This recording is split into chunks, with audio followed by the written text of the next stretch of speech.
say give you an acapella. Y'all trying to come here to get a free concert. Ice cold, mystery, mastery, solar. Some will gun because they want to. Good evening, everyone.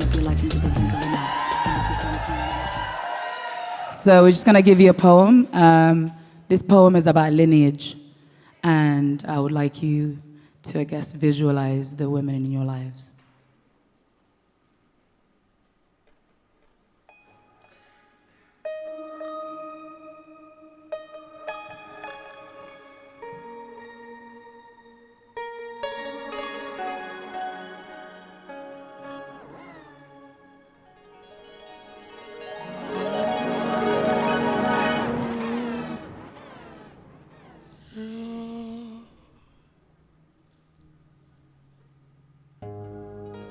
I come from them, those flame lilies that grew despite the darkness of deep waters. These women of the cloth, women of religion, those flame lilies that grew. I come from these women of God who cradle their faith close to their chests with heavy but sturdy arms. These women who love with no pause but plenty caution. Those flame lilies that grew. I come from these women of love with no men around. These women who sit me under clear skies to tell me of when they were girls too. These flame lilies. These flame lilies that grew in the dark.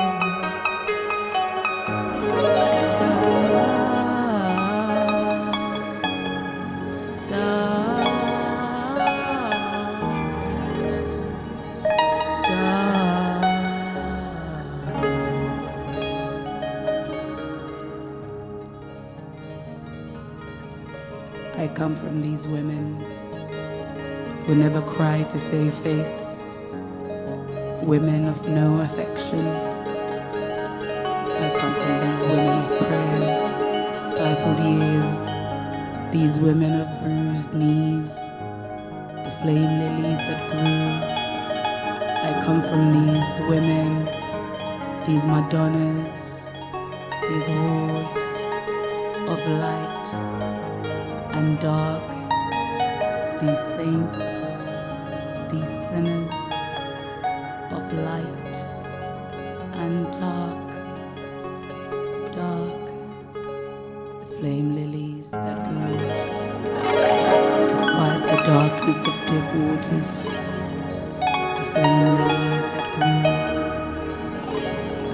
in the dark.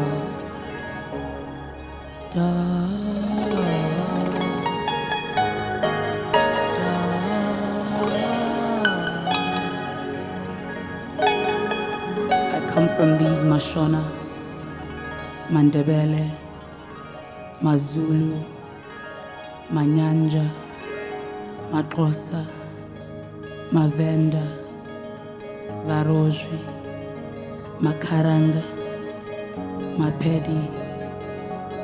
I come from these women who birthed the Sun people. I come from the Sand people. I come from the sun. Flame lily, sun, flame lily, sun, flame lily, sun,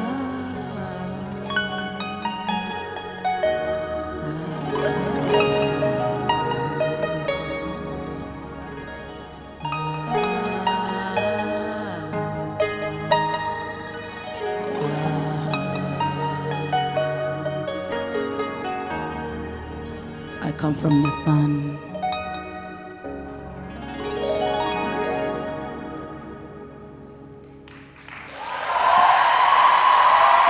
Maria Sukowska.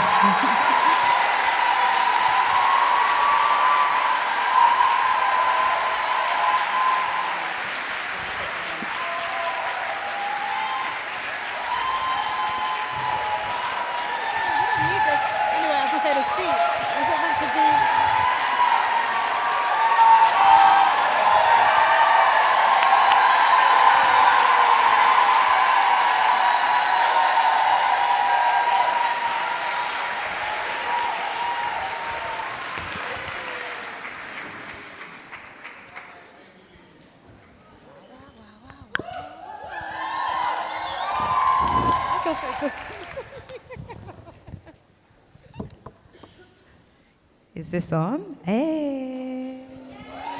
Hey, Janelle. Hey, Jen. Hey, everybody. Firstly, thank you for my sunflower. Janelle gave me a beautiful sunflower. And Janelle's from Kansas City, Kansas. And it's the sunflower state, right? Beautiful, thank you. So before we start, I just want to acknowledge everyone who's helped us to put this event together today. So everyone at Boiler Room, Amar, Sasha, Balogan, Svet, everyone at Iconoclast, everyone at Wonderland, Mikkel, Janelle, Ivy, everyone. We're super excited to be here with you. Can we please have another round of applause for what is this amazing queen right here.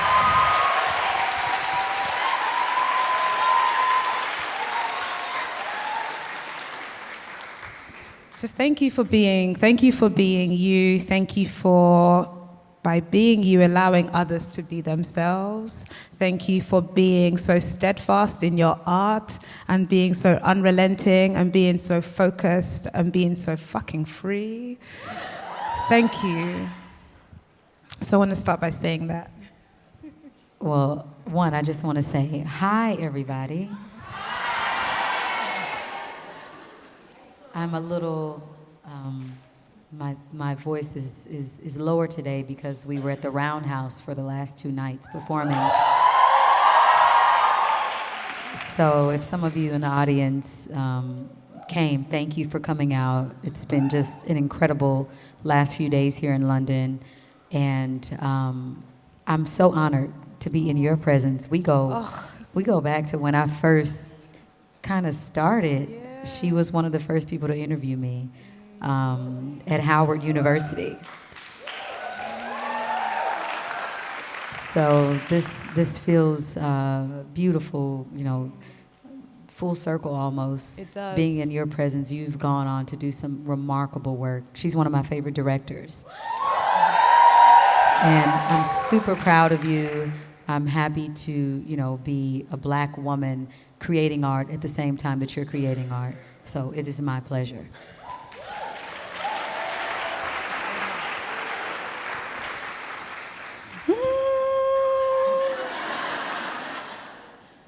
I adore you. Just know that much. So I kind of want to take it back. I'm going to prompt Janelle Monáe. So how I was introduced to your music, first of all. I don't know, like there used to be this, like when blogs were first coming out, there was a blog called Concrete Loop. Who remembers Concrete Loop? Yeah. One of my friends was one of the editors, Brian Patrick Davis. That's how I found out about about Brian. You. Yes, Yeah. And that's how I found out about you. I'm from Peckham, Southeast London. And I was on Concrete Loop and I was like, who is this incredible woman? Like, who is this person? And the track I want to play is the first track. There were 2 tracks. There was one track as well called My Favorite Nothing. And there was another track called Letting Go. Yes. Who remembers Letting Go? Yes. Yes. And Letting Go, I was at a point where I was trying to leave my job and I was trying to do my art shit, you know? And I heard that track and it became a sense of confirmation for me. Can we play an excerpt from Letting Go by Janelle Monáe? All right, everybody. Y'all So see y'all embarrassed. jamming out there. But I want y'all to do one more thing for me. One more thing. Now when I say L-E-T-T-I-N-G-O, I want everybody to repeat after me on the count of 1, 2, 3. L-E-T-T-I-N-G-O. Yeah. Come on, we gotta let it go. L-E-T-T-I-N-G-O. Oh, I see it. Now we're gonna break this down. Like this. L-E-T-T-I-N-G-O.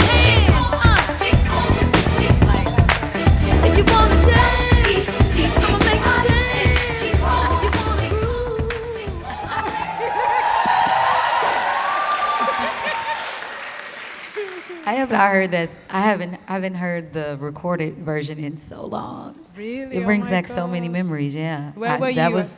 That was a true. That was true. I had gotten fired from my job at Office Depot. I was pushing ink, pushing paper, pushing printers, and I was at the same time performing on the library steps in the AUC, Spelman, Morehouse, Morris Brown, Clark Atlanta University in Atlanta, Georgia, historically black colleges there, and I probably would do concerts and performances on the library steps for like 3 to 4 people. It was the only people that would show up. And I had a website at that time, and I would, because I couldn't afford a computer, I would use the company's computer. And they had a camera. For some reason, like, I didn't know that there was a camera always watching us, obviously. But I was responding back to those 3 or 4 people who would come and support me. They'd be like, "What time are you going to be on the steps, girl? We want to come, whatever." And I just got, I heard over the intercom, they were like, "Janelle Robinson to the back of the store, please. We need to speak with you." And they were like, "You're just not here. You're responding to people on, your fans on, your fan droids on the computer. We've warned you a couple times already about it.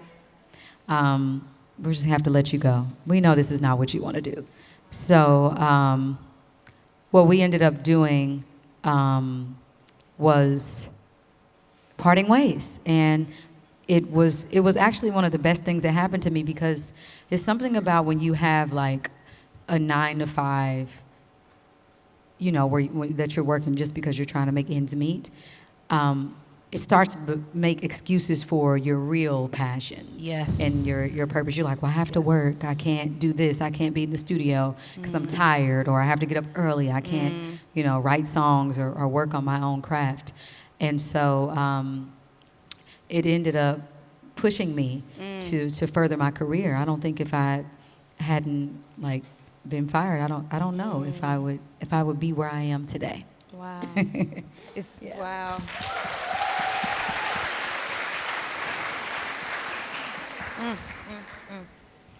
So I have so much I want to get through, and I'm going to do my best to get through all of it all. It's a big question, but just take it wherever you want to go with it. But what is freedom to you? Or what feels freest to you? Or what is freedom to you? I think freedom changes. Well, there are a couple constants that have stuck with me. Being able to express myself artistically in the way that I see it at that particular time is quite freeing. And not being told what to say or told what to do or what time to, or how to create my schedule. Like having the authority and being the author of my life, here on this earth, or the things that I want to do. Ideas, being the author of the ideas. That's very freeing, that's freeing within itself. And I couldn't imagine, feeling as though I couldn't express myself in the way that I feel it in my heart and in my soul.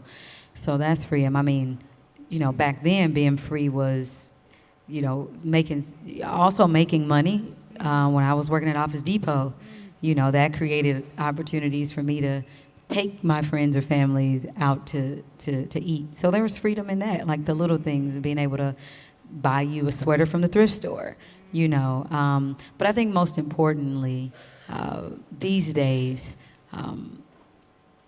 it is being able to be all of me and not a portion of me. Yes. Being able to create work and be in rooms that may be traditional, or people, who may not think like me, being able to walk into those rooms and still embrace the things that make me unique, even if it makes those people uncomfortable. Yes.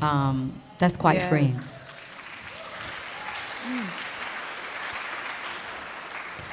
Guys, can we cue, there's a quote from a writer and activist by the name of Grace Lee Boggs.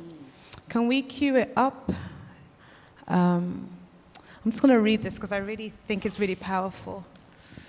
And it speaks to what we've already got into. And I'll read it. So people are aware that they cannot continue in the same old way, but are immobilized because they cannot imagine an alternative. We need a vision that recognizes that when we are at one of the greatest turning points in human history, when the survival of our planet and the restoration of our humanity require a great sea change in our ecological, economic, political, and spiritual values.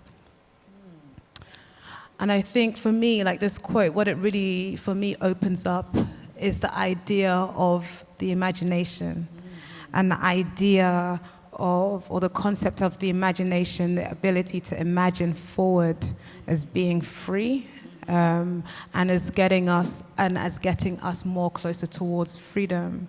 And I think that's a lot for me, your music, but also you as a person, that you've always had a very forward-thinking perspective, very progressive, very loaded with imagination and loaded with vision. And it's interesting that in the time we're in, I really feel that it's the power of imagination, and it's the value in imagination and imagining that's going to get us forward,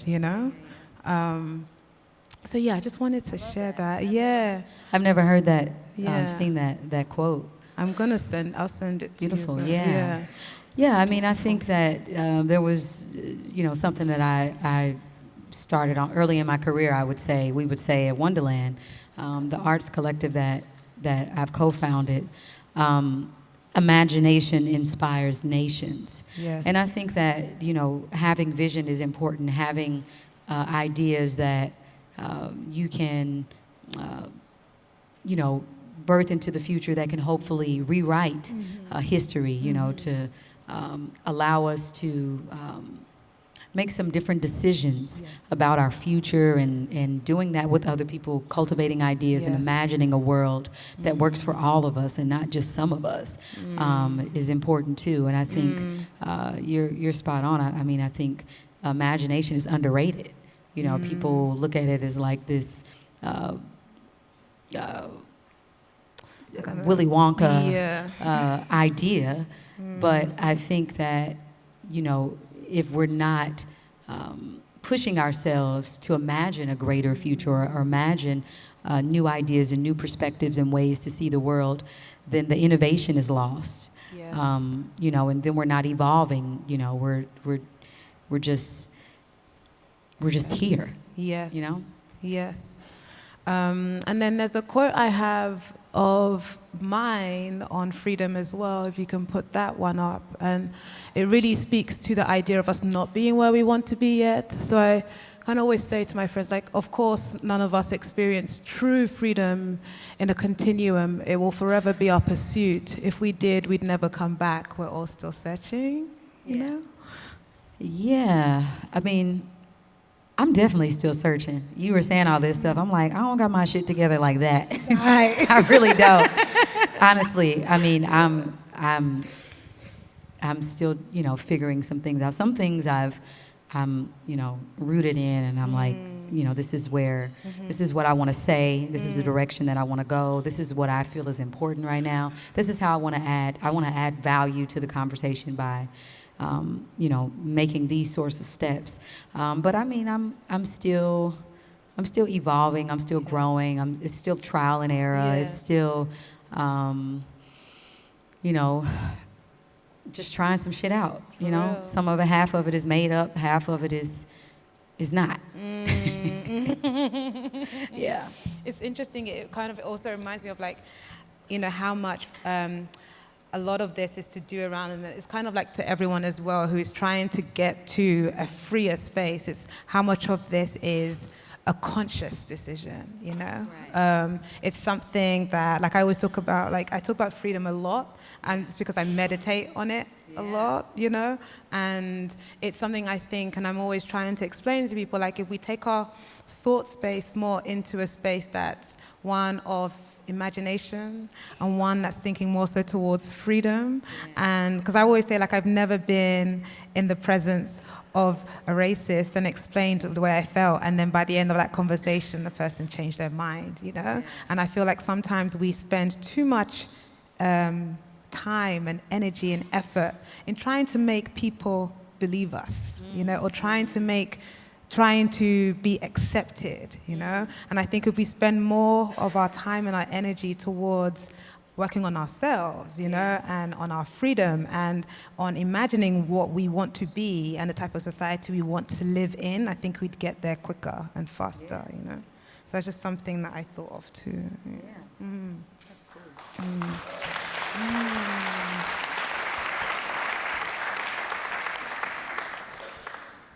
So this next question, I entitled Rituals of Resistance. Rituals of Resistance. Oh, okay. And I really want us to have a conversation around womanhood. But before we do that, I wanted to play a track by Queen Latifah that speaks to the vibe of what I want us to get into. So can we play that, please, Mark?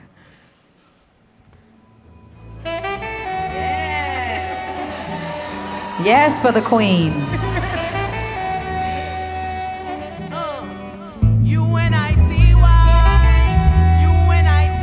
That's a unity.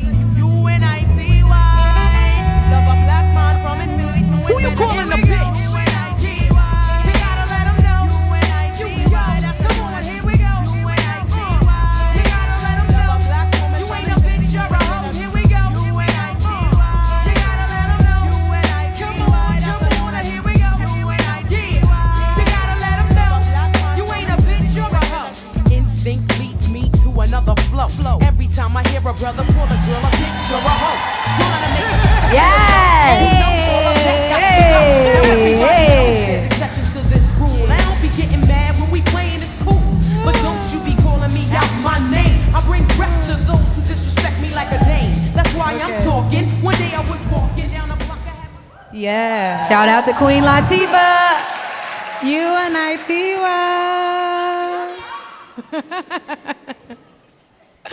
Okay, so before we get into it, there's a couple of quotes that I wanted to put up. The first one is from Audre Lorde. So Queen Audre says, "Caring for myself is not self-indulgence. It is self-preservation, and that is an act of political warfare." And then the next one, please, Mark. This is from Queen Alice Walker. "If you want to have a life that is worth living, a life that expresses your deepest feelings and emotions and cares and dreams, you have to fight for it." Yeah. Never forget. Yeah.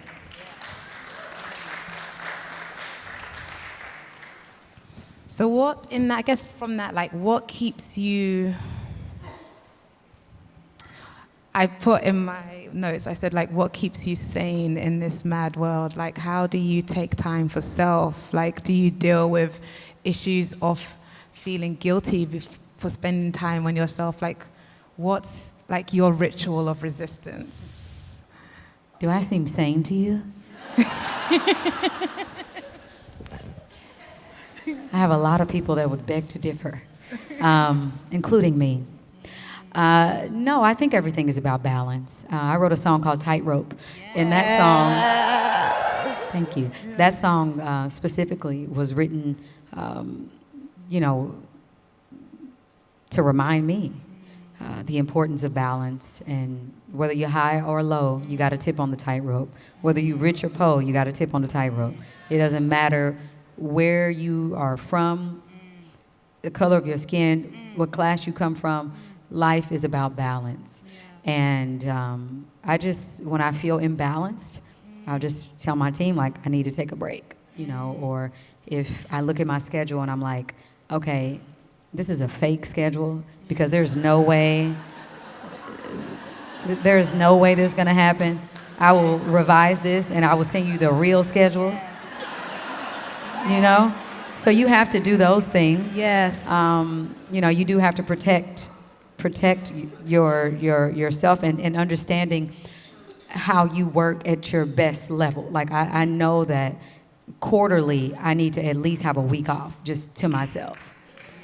Period. Like I know that. I didn't know that early on. I was just nonstop. I mean, I was on tour after the Arcandroid. I was on tour for like over 2 years. Oh my God. And then that took me a while to make Electric Lady. And then I knew, like, okay, with Electric Lady, you know, coming into Dirty Computer, I went to do filming and things like that, but I just didn't know. So I think with each album cycle and with each phase in your life, you learn a lot.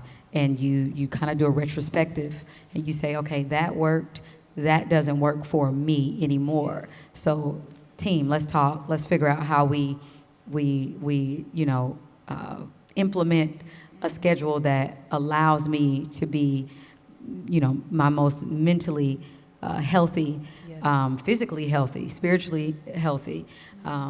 What will allow me to do that so that I'm not out here imbalanced and but it happens, you know, it happens.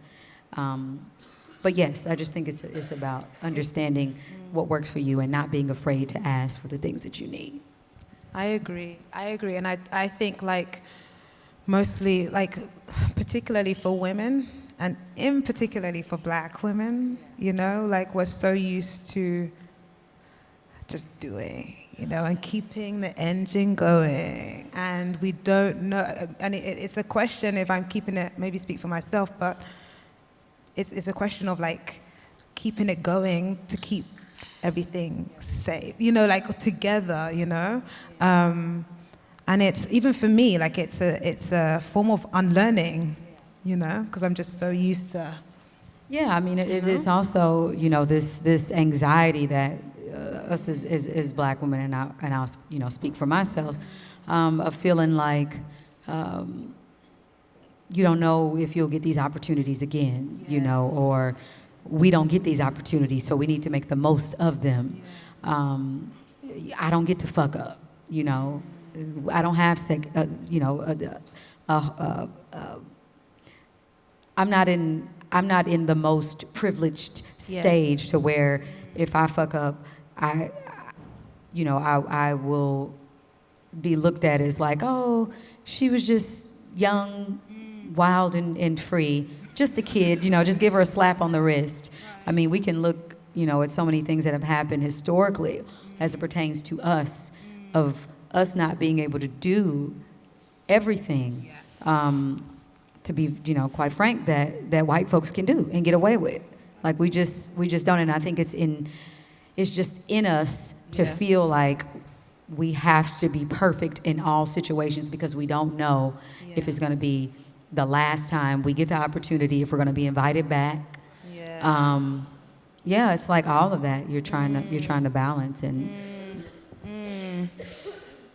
I always say, like, even as a filmmaker, it's funny, like, you know, I feel like we have to, like, I have to come out the gate swinging, like, you know what I mean? And you gotta do it for everybody. Right, you know? Like, I can't just be on some other gen shit. Like, you know, it's like, you gotta be like, and it's funny, like, I think about, like, you know, often I think about, like, not often, but, like, when I think about, like, white male filmmakers, it's like, oh, you know, it was his first film. He was just finding his feet, getting to know his process. Oh, you know, by his 7th film, he'll have it, you know? And it's like, but you have people like Ava DuVernay. Yes. Queen Ava DuVernay, yes, who's killing it. You know, a lot of amazing, Dee Reese. Yes. You know, we can name some God, more name so of our favorites. Yeah. But it's just like for them, we're all like, this has to succeed. Everybody go to the box office because we just don't know. So that's a good example, you know, and yeah. Ooh, someone who I'm trying to like constantly get in everyone's consciousness is Sister Rosetta Tharpe. Love her. I have an image of her. She's, more people should be talking about her. Yeah. She's rock and roll. Yes, this lady single-handedly birthed rock and roll. So, you know, like, as I said, I'm constantly trying to get her in everyone's consciousness because she's the woman who single-handedly defined this genre. Yeah. And oftentimes it's so easy because of the passing of time for us to forget origins. Rock and roll is black, and it was invented by a black woman. And her name is Sister Rosetta Tharpe, and this is Sister Rosetta Tharpe. Yeah. Woo!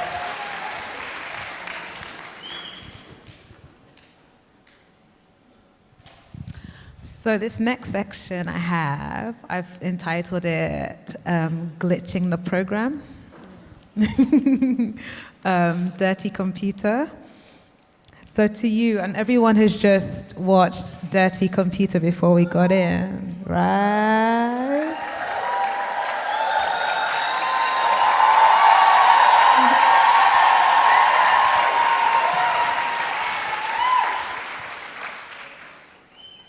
Thank you for making that incredible piece of art, both musically and visually.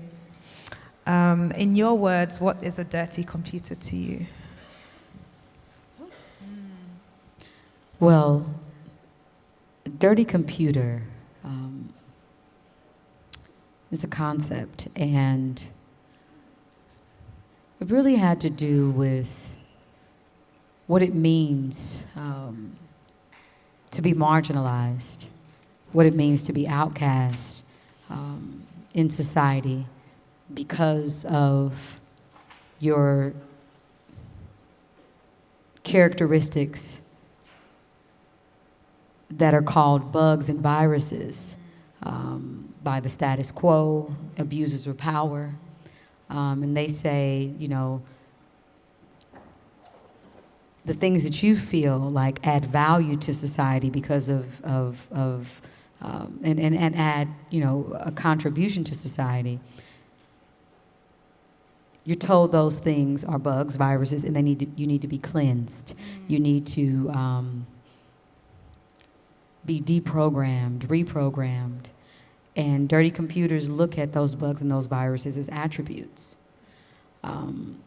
And so what I wanted to do was speak about what it meant to fight for your existence, to hold on to who you are, to love yourself despite what the world says about you because of who you love or what class you come from, because you're an immigrant, because you're a part of the LGBTQIA community, because you're disabled, and so on and so on, because you're a woman, a liberated woman,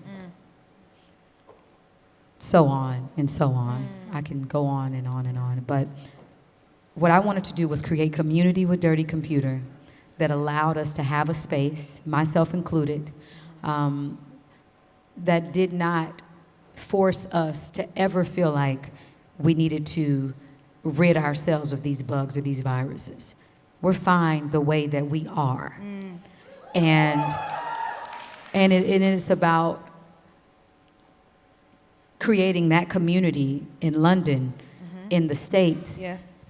No matter where we're from, another dirty computer can recognize another dirty computer. Yes. And it's about saving our programs and rewriting the code Yes. to our liking. Yes.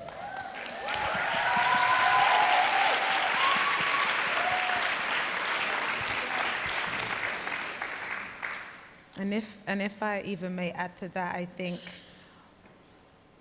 what we can remember, what we should be reminded of, is there's more of us than there are of them. And without trying to, and I'm very particular when it comes to language, but there's more of every type of person you listed than there is on the other side, you know? Absolutely. And this is why the recognition part becomes important, you know? Globally, we are, it's a term I've come across again recently, and I used to use it a while back, but we are people of a global majority. We're not minorities. Everyone you mentioned we're not minority in a global level. Absolutely not. These are all peoples of a global majority, Yes. and that's what we need to remember. Yeah. And that's what we need to find confidence and strength in. Absolutely. There's more of us than there is of that other shit, you know? Yeah, and I think keeping it real. Absolutely. Yeah. And it's nothing to fear, you know. I don't think it's anything that anybody should feel threatened with. And I think one of the things that I always want to push, you know, I'm not one who wants to add to divisive tactics or add division. Yes, You know, yes. this entire project is rooted in love. Yes. It's difficult at times to find that space. But this project is rooted in love. And I mean, honestly, one of the things that I had to ask myself when I was writing this project was, okay, who don't I mind pissing off? Right. Who do I need to celebrate? Yes. And so I'm focusing my attention not on, you know, hating the abusers of power, but saying, these are the people who need to be celebrated. Yes. Let me give them my attention. Yes. You know, let me figure out how we can create a community where we all feel seen, we feel loved, we feel heard, and we feel celebrated. Can you cue the bell hooks quote? And also because what you just mentioned reminds me, and I can't remember who mentioned this once, but they said we should never feel the need to worry about the person I forgot it, I'm paraphrasing totally, but we shouldn't feel a need to worry about the person that we're pissing off, because the person that needs to be celebrated is what's more important in that. And so I wanted to read this bell hooks quote as well. She says, when we drop fear, we can draw nearer to people, we can draw nearer to the earth, we can draw nearer to all the heavenly creatures that surround us. And I just thought that was like such a beautiful, poignant, off the back of what we just discussed. Yeah. Cool. So this next section I entitled Magical Time Signatures.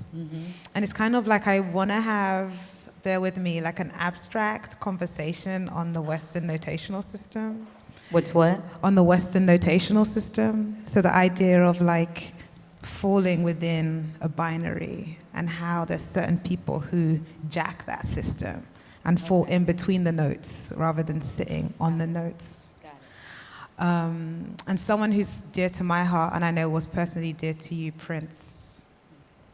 I have a track I want to play, but it's not necessarily the track you would expect me to play. It's just a track that I just like, and I enjoy. I enjoy all his music, but I just on a day-to-day like and enjoy to listen to. So can we play the Prince track, please?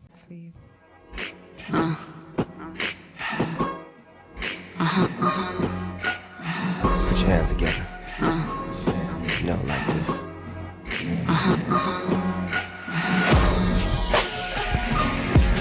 Surprise, surprise. With a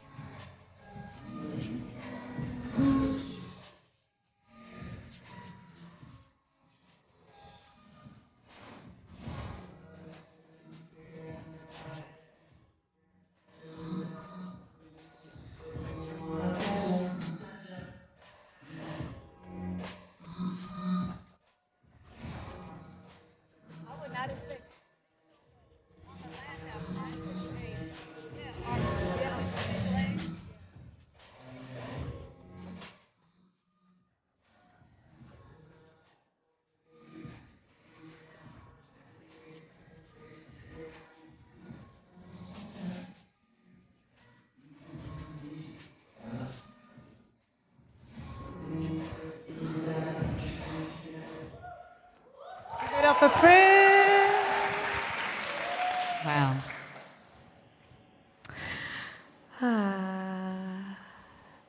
I've been thinking a lot recently about our musical heroes and the importance of their legacy and the importance of music needing to return to a space of hope, ambition, fearlessness, comfort. Because music, in its essence, is a spiritual force. And I think sometimes within everything that comes out nowadays, it's easy to almost forget that it's not just it can't just be commodified. It's a soul connecting, soul conjuring conduit, really, you know. And so yeah, I just wanted to have a brief conversation on how, such a broad thing to say, but like how music feels to you or what, because you do so much incredibly, you know.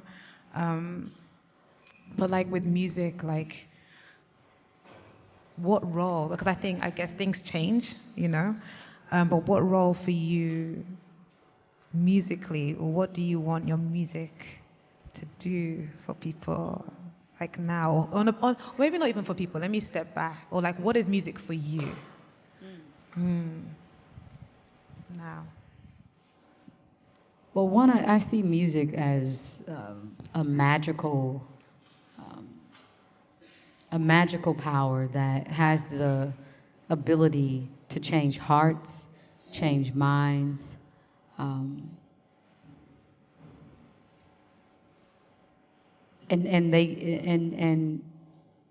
music has that power more than a politician has that power, more than some of the most influential people in the world. Because if you think about songs and you think about concerts and you think about artists and you think about the concept of like people gathering from many different walks of life and around the world over a song and dancing on a dance floor to one song, that is something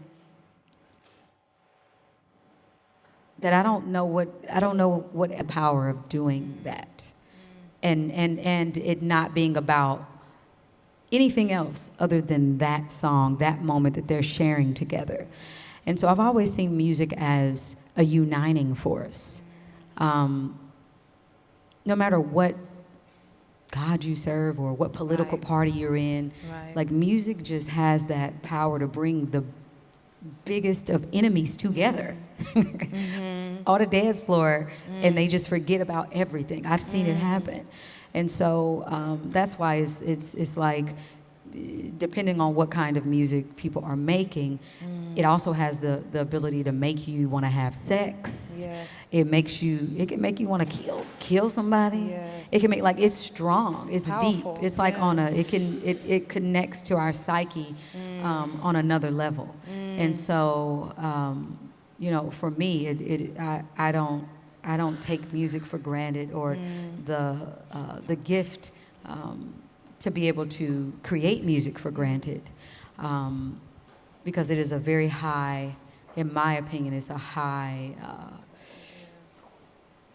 gift. It's one of the highest gifts I think people can receive. Not to diminish anything else, but I just think that it has the power to really, I know this may seem cliche, but it really has the power to change the world. Yes. Change the world. One kick drum, one bass, one bass lick, guitar lick at a time. Yeah. It's interesting. You know,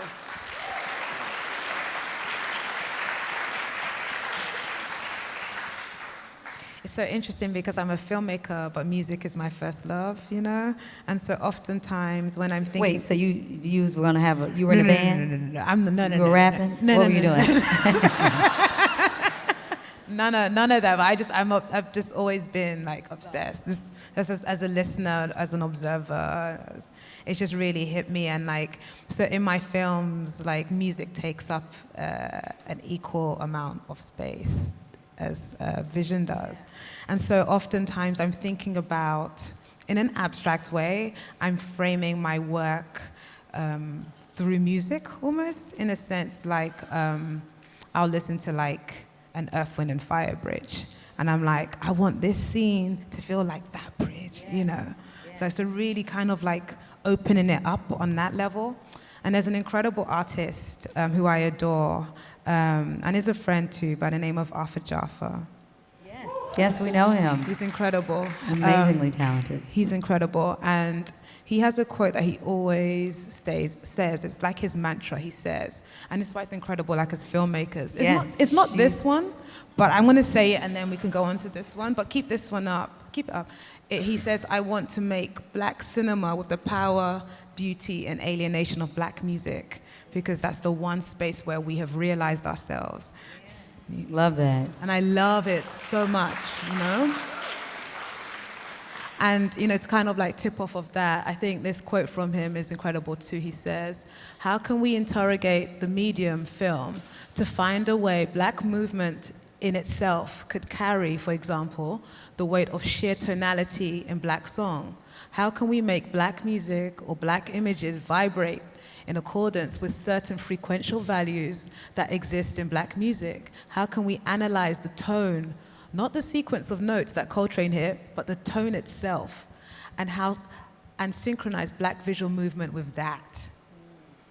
That's just powerful. Yeah. You know? It's very powerful. And I feel like, for me, even watching Dirty Computer and having this conversation here, it's that constant conversation between sound and vision.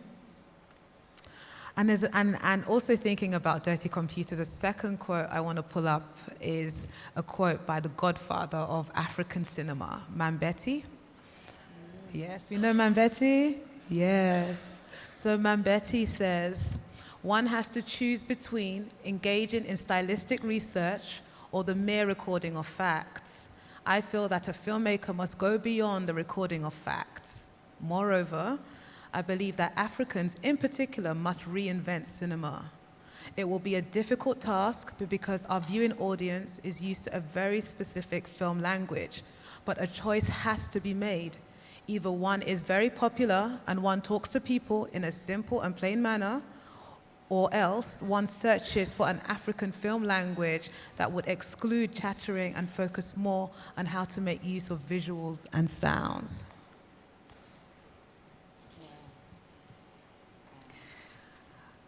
And for me, I feel like, of course, he's speaking very specifically here to cinema, but I think that, and this is why I'm really into like speaking to kids, because they're at that age where they're are much more malleable to new things. I think it's so important to allow ourselves to exercise, how do I say this? Exercise certain thoughts within other spaces. So although we're talking about cinema here, I think that can be applied to other aspects of art and how we're living and us as a people. Yeah, I think art, just in general, I mean, music is an art form as well. And I think what I want to, make clear is that art has that power. Artists and art that they create have the power to unite so many different peoples and start conversations. Start very important conversations. And I think that, for me doing Dirty Computer, it was important to have it was important to accompany the album with the emotion picture. Some people call it a short film, they call it a visual album, but it's an emotion picture that you guys watched. And I had the concept, we had the album concept before I did my first album, Arcandroid. And it was important, though, that we took our time and that we executed the emotion picture, because I felt like if you listen to the album, you may, have gotten what it was that I was trying to say and that I'm trying to say. But seeing how, somebody's identity is being ripped or trying to be erased, and Jane and Zen and Che all trying to hold on to their identities, and what that looks like when we try to erase love when we try to, you know, when we're in a world where people can't make their own decisions or follow their hearts, you know, what that looks like. I wanted that to hit home, and I feel like music, you can walk away feeling one thing, but when you see it, you can come away feeling a different way. So I think that each, you know, art form can be very powerful. Sometimes people are sonically, you know, more inspired, and sometimes people are more visually inspired. Okay, with that, I wanted to play a piece of music, and Mark, this will come from the Inner Visions section. Oh my It's goodness, the fellow, one of my favorite albums of all time. Stevie Wonder? Ooh, no, I'm not. I entitled the section based on the album. Okay. All right. But yeah, can we play? Because I want to play this track because speaking on sound and vision and that relationship, I'm very interested. Obviously, I'm obsessed with music that allows you to travel. So I believe that, you know, music can become the food or the nourishment for traveling. And so I wanted to play a little section from a Fela Kuti track I really like. Yes, we love Fela. So can we play that?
Yeah.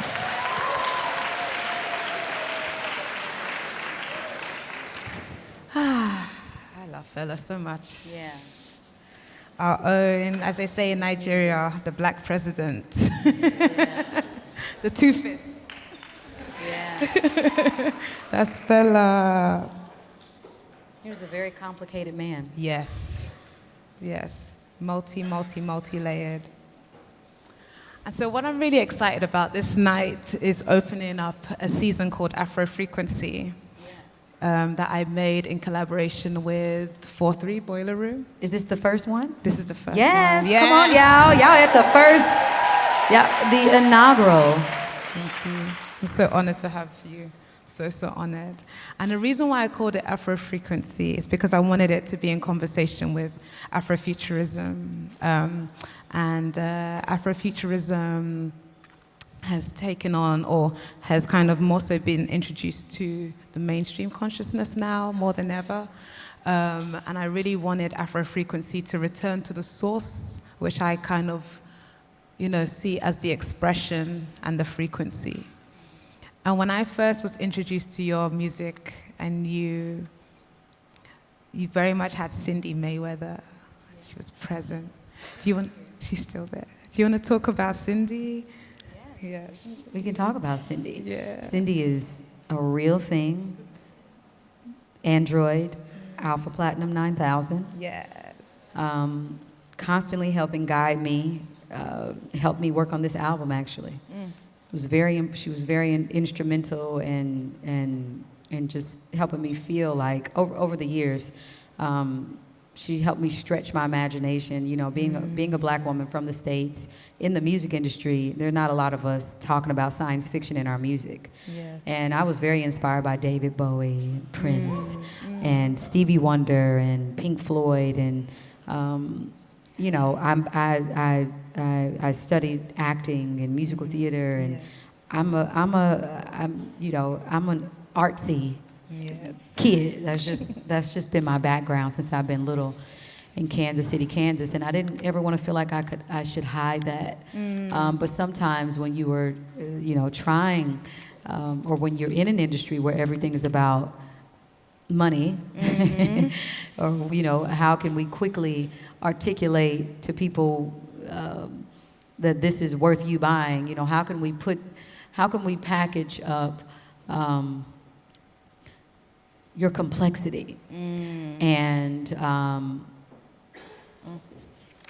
having Cindy there and having her story and talking about what it means, what it looks like to be marginalized in the future. Sometimes talking through science fiction helps us deal with some of our issues today.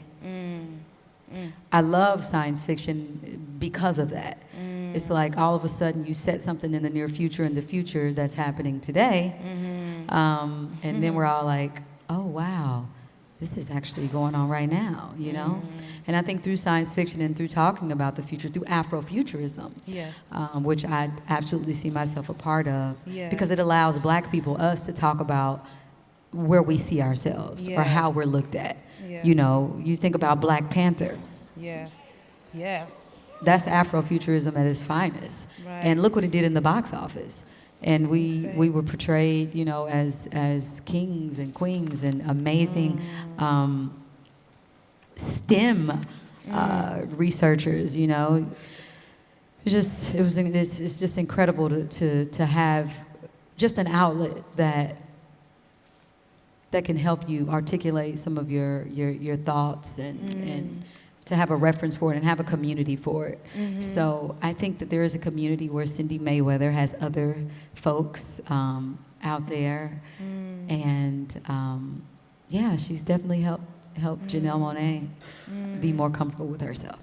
Amazing.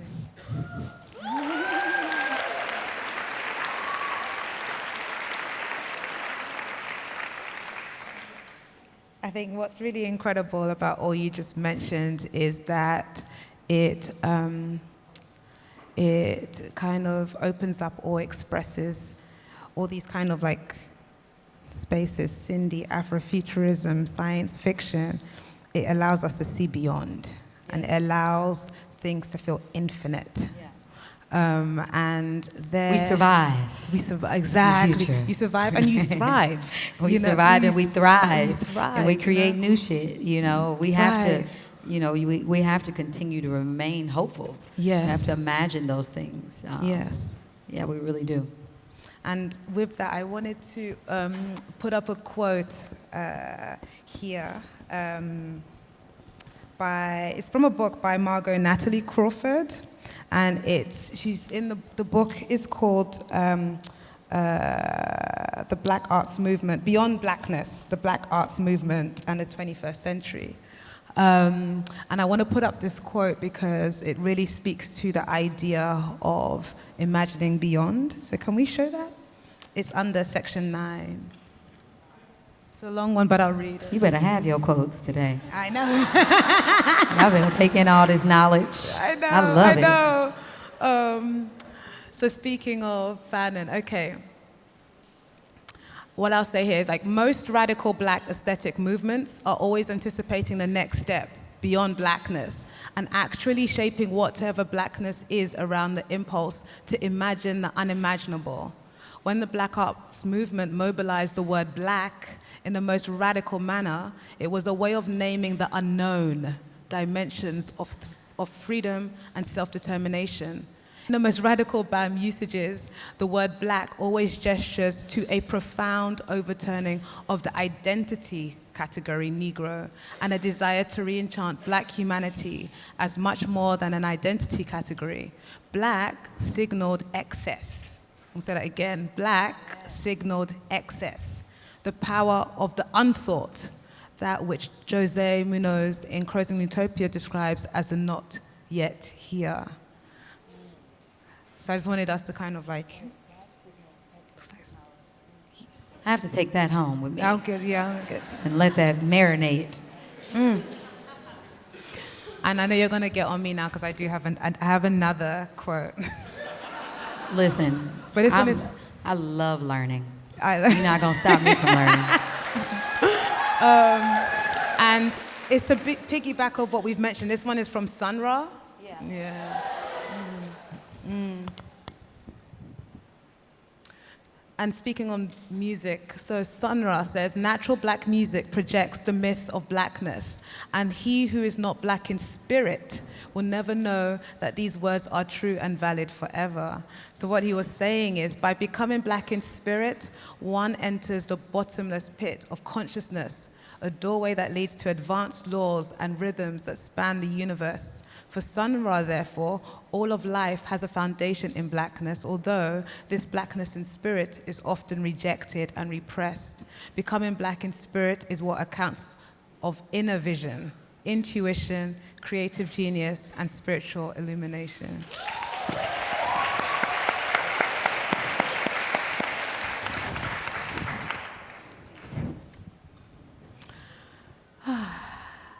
I've enjoyed our conversation so much. Yes. I wish we had more you time. You are smart. We should just be besties and just like go around and just have tea and talk about quotes all day. And then go party at night. And then wake up and do it all over again. Thank you so much for tonight. Listen, thank you so much, Jen. I'm so proud of you. I think this is incredible. This is the first one, but not the last. And I hope you guys will continue to support. You got like a lot of RSVPs, I'm told. Yeah. It's like a few thousand people. Yeah. In like 3 days. Yeah. So that's big, and that's to be celebrated. So continue to come. I see so many people here learning, you know, not just black folks in here. All that needs to folks. be noted. That's amazing. Right. That is incredible. And I love that. And I'm so honored to be here to experience us coming together and realizing that there is an interconnectedness Yes. that we should never forget about. We are more connected than we are taught to believe. So let's continue to stay connected. And thank you for having me. You're welcome.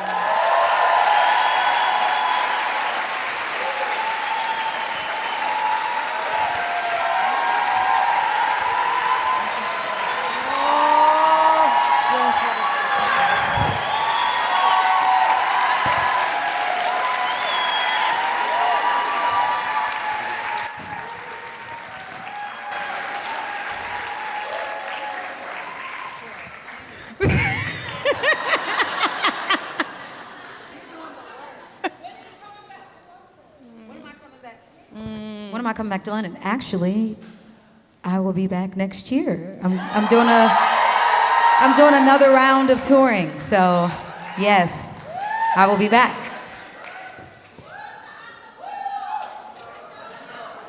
Did you say give you an acapella? Y'all trying to come here to get a free concert? What we will do is I want to present these flowers to Janelle just as a token of my gratitude for you sharing your time with us here today. We love you so much. We value you. We'll continue to support you. Please just keep being yourself. And just thank you for everything. And as we lead out, there's a song of Janelle's I want to play. It's from the last section. And the reason why I want to play this song is from the Archandroid. But I just love everything you're speaking about on this track. So I just want to play it. Dance or die. D-boy, decoy, water, wisdom, tightrope, vision, insight, stronghold, heartless, ice cold, mystery, mastery, solar, Some will pull a gun because they want to be stars, snatching up your life into the blink of an eye. And if you see your cloning on the street walking by, keep it running for your life cause only one will survive. Wars in the streets and it's an eye for an eye. Run on for your life or you can dash, you can die. She's spraying on the scene, she's